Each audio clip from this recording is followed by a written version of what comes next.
Bonny and Mary Read became pirates by living on a ship with over 100 brutal men. That's the legend.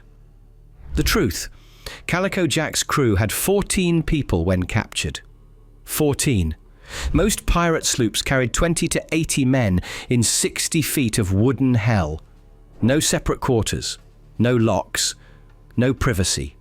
You slept in hammocks, inches from men who'd murdered for a bottle of rum. You ate meat that had rotted in barrels for months. You shared one cramped space with dozens of unwashed criminals. 14 men is worse than 130. You can't disappear in a crew that small. Everyone sees everything: where you sleep, how you move, what makes you different. Bonny and Mary Read survived this.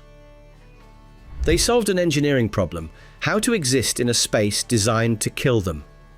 Through disguise, calculated violence, and partnerships that kept them alive when discovery should have meant death.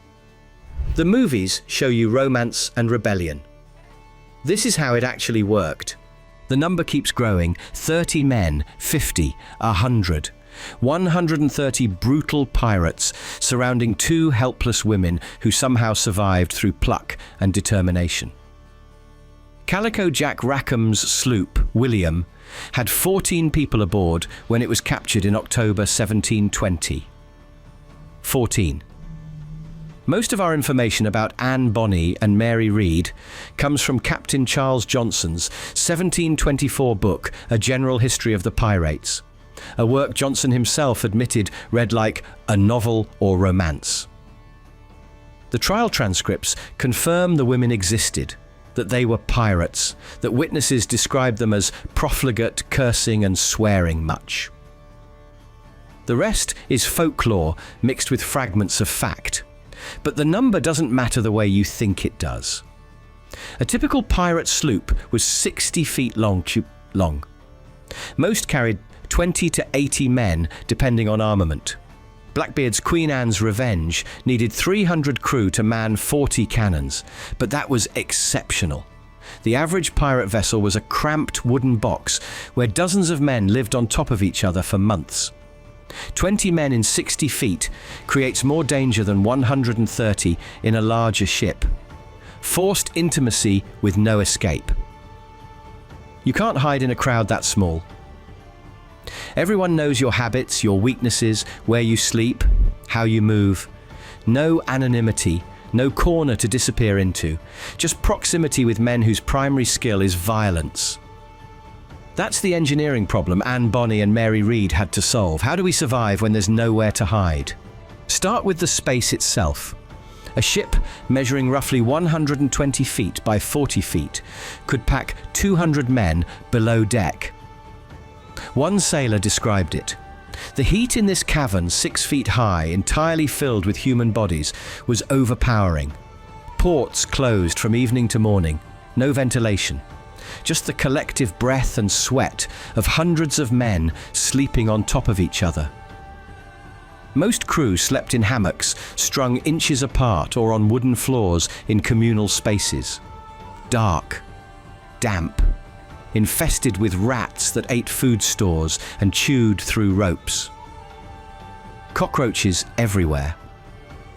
The only private cabin belonged to the captain. Everyone else lived in enforced intimacy. The food: salted meat stored in barrels for years. Even when it turned rancid, it wasn't thrown away. You ate it anyway. Hardtack biscuits infested with weevils. Drinking water in kegs that turned foul within weeks, replaced with rum and grog because alcohol doesn't spoil as fast. You were either malnourished or drunk, often both. Violence wasn't punishment, it was communication. Flogging with a cat o' nine tails for infractions like bringing women aboard or failing to maintain weapons. Each of the 9 rope lengths had multiple knots to make the bite sharper. Men bit on bullets during flogging so they wouldn't cry out. If you screamed, your crewmates called you a nightingale forever after. Keel hauling meant being tied with rope, thrown overboard, and dragged under the ship's barnacle-encrusted hull from one side to the other. You had a 50% chance of survival. If you didn't drown, the barnacles shredded you. Charles Vane's crew tied victims to the ship's bowsprit and tortured them with burning matches. Henry Every's crew captured the Mughal Emperor's treasure ship in 1695. They tortured passengers to reveal valuables, then raped, killed and threw them overboard.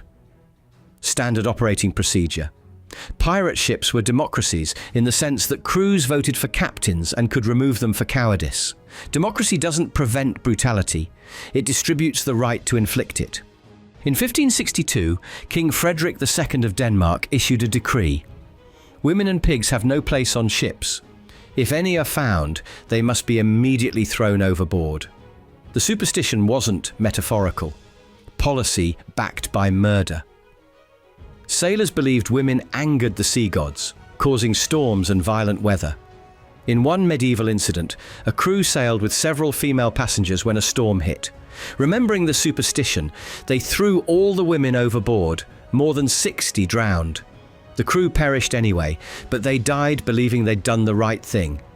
During the golden age of piracy, many ships included articles, contracts all crew members signed. These articles explicitly prohibited women. Bartholomew Roberts's Pirate Code prescribed execution for any man who approached a female captive. The reasoning? Men would fight over women during months-long isolation, destroying crew cohesion. Captains understood the practical danger. Put one woman on a ship with dozens of men who haven't seen land in months, and you create competition for a resource that can't be equally distributed. Better to ban women entirely than manage that volatility. This created an architectural problem. Ships were physically designed for all male crews. No separate quarters for women. No privacy screens. No accommodations for bodies that menstruated or had different bathroom needs. The space itself excluded women by its structure. When a woman wanted to become a pirate, she faced a system engineered to prevent her existence. Culturally hostile and materially incompatible with her presence. The question, how do I exist at all? Mary Ridd's mother dressed her as a boy from birth. Her husband, Mary's father, had died at sea. She'd had a son with him who died young, then became pregnant by another man. To keep collecting money from her dead husband's family, she passed Mary off as her legitimate son. Mary never lived as a woman. She served in the British military undetected, joined a warship, travelled to Flanders to join the army during the 9 Years' War. She married a Flemish soldier who knew her secret, but when he died, she disguised herself again and joined a ship bound for the West Indies. Decades of practice solving the intimacy problem. She'd learned to bind her breasts flat, to move her body like men move theirs, to avoid situations where clothes came off unexpectedly. Every day was practice in controlled deception. Anne Bonny's training was partial. Her father, a lawyer, dressed her as a boy during her childhood to hide his illegitimate daughter, passing her off as a nephew he was responsible for. She learned early how disguise worked, but also spent time living openly as a woman. This made her survival harder. She had to relearn things Mary always knew. Disguise alone isn't sustainable indefinitely. Where did they sleep? If they maintained the disguise, they slept in the same hammock area as the men, which meant undressing in communal space. If someone saw binding cloth under a loose shirt, the disguise ended. If they kept their shirts on while everyone else stripped down in the heat, that raised questions too. Injuries presented the same problem. Get stabbed or shot in a fight, and someone has to treat the wound. Remove clothes, expose your body's shape. One injury could destroy months or years of successful disguise. Every single day was a ticking clock. Disguise got them through the door, but it couldn't keep them alive long term. At some point, both women's sex was revealed. The trial records show that by September 1720, Governor Rogers publicly named both Anne Bonny and Mary Read as women in his proclamation demanding their arrest. They survived after revelation. Trial witnesses described them as the fiercest members of the crew. Not fierce for women, the fiercest. They were both very profligate, cursing and swearing much, and ready and willing to do anything on board. Bonny had a reputation for fierce and courageous temper long before becoming a pirate. One account claims she nearly beat a man to death when he tried to force himself on her. Another, almost certainly Johnson's embellishment, says she stabbed a man in the heart for making comments about women bringing bad luck to ships. Whether that specific stabbing happened is unknowable. What matters is the reputation it represents. Anne's violence was preventative advertising. Every brutal act announced, "I am more dangerous than you. Test me and find out." Mary Red picked fights with crew members when insulted. She killed a challenger in a duel to protect a lover. She earned respect by exceeding male standards of violence. Bonny worked as a powder monkey, handing out gunpowder during combat. This is a position requiring trust. Gunpowder is how the ship fights, and mishandling it means death for everyone. If the crew didn't trust her, they wouldn't have let her near the powder stores. The violence was permission to be competent. Once they'd proven they could and would kill, the crew allowed them to prove they could sail, fight, and steal, as well as anyone aboard. According to Johnson's account, again suspect but worth examining, Bonny was initially attracted to Mary Read, believing her to be an especially beautiful man. When Anne's intentions became obvious, Mary revealed she was a woman. Anne then told Calico Jack, who'd become jealous of their relationship. This story is almost certainly romanticized, but the core dynamic might be accurate. At some point, both women's sex was known to Jack and likely to the crew, yet they survived. Why? Bartholomew Roberts's pirate code executed men for approaching female captives. Other crews threw women overboard on sight. What made Jack's crew different? One possibility: democratic pirate culture. If the crew voted to allow them aboard after knowing they were women, that collective decision offered protection. Anyone who attacked them would face consequences from the crew, not just the captain. Another possibility: they'd earned status that transcended sex. By the time the revelation happened, they'd already proven themselves in combat. The crew respected their competence more than they feared the superstition. A third possibility: they never fully hid their sex from everyone. Maybe some crew members always knew or suspected, and the revelation was just making official what was already understood informally. Trial witnesses described them fighting in men's clothes, breeches, shirts, cutlasses, and pistols. But some accounts suggest they dressed as women during downtime between attacks. The disguise was tactical rather than total. They hid their sex when it mattered, during recruiting, during fights, when encountering other ships, but lived openly when surrounded by their own crew.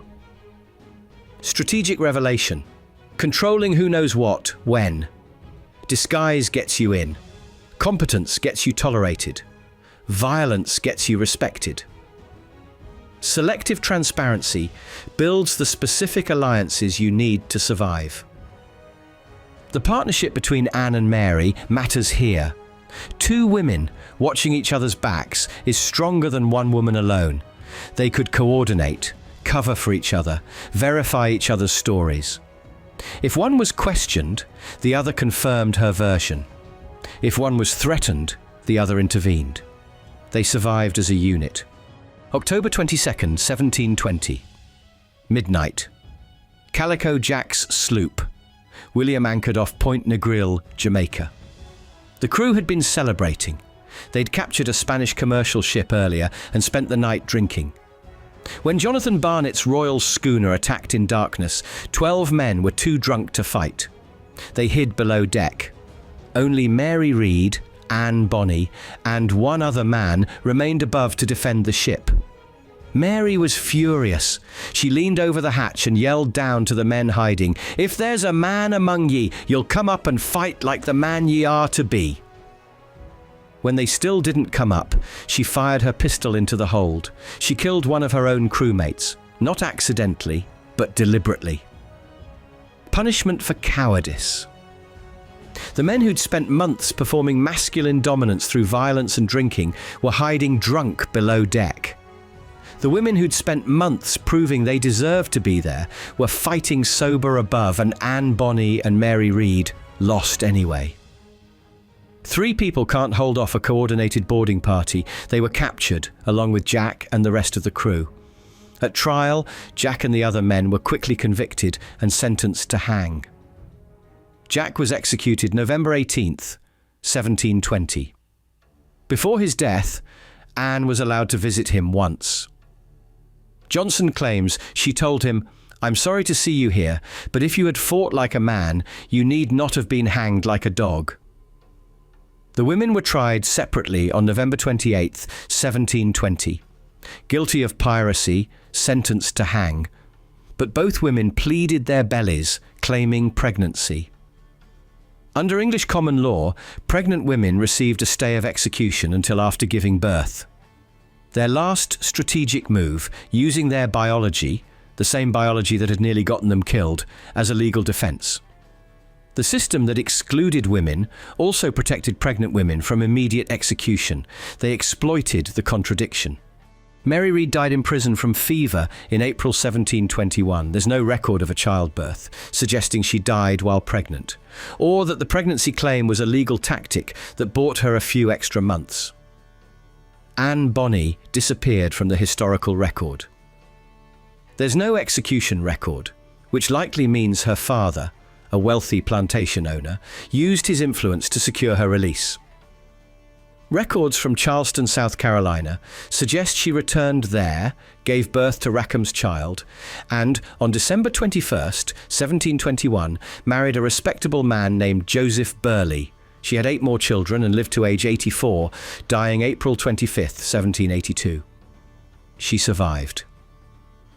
The system won. Anne Bonny went from powder monkey to wife and mother, from wielding cutlasses to raising 8 children in domestic respectability. The woman who'd stabbed men for complaining about female bad luck spent 60 years in the exact role she'd tried to escape. The legend survives because they proved something specific. It could be done. About 100 female pirates are known to history, roughly 40 active during the Golden Age. Anne and Mary weren't unique anomalies. They were part of a larger pattern of women who solved the same engineering problem in similar ways. But they became legend because their story got written down, embellished, and repeated. Johnson's romanticized account in 1724 turned them into folklore. By the time Hollywood got hold of them, they'd become symbols of feminist rebellion rather than case studies in survival engineering. The 130 brutal men myth grows every time the story gets retold. The number inflates because it needs to. How else do you make their survival seem miraculous? But the miracle wasn't the number, it was the intimacy. They survived 60 feet of communal hell, where privacy didn't exist, where violence was currency, where superstition justified murder, where their bodies were architectural incompatibilities with the space itself. They survived by becoming invisible, then visible, then indispensable. They survived by exceeding male standards of brutality, until the crew decided tolerating them was less dangerous than removing them. And when the system finally caught them, drunk men hid below deck while sober women fought above. Mary Read shot one of her own cowards in the hold. Anne Bonny told Jack Rackham he hadn't fought like a man. They defined manhood in their final moments, then spent the rest of their lives, one in prison, one in domestic respectability, watching the system reassert itself. Piracy was crushed. The women were removed from ships. The architecture returned to its intended purpose, all male crews with no accommodations for anyone else. But for a few months in 1720, 2 women proved the system could be beaten. Not permanently, not without cost, but beaten. That's what survives. Not the romance, but the engineering.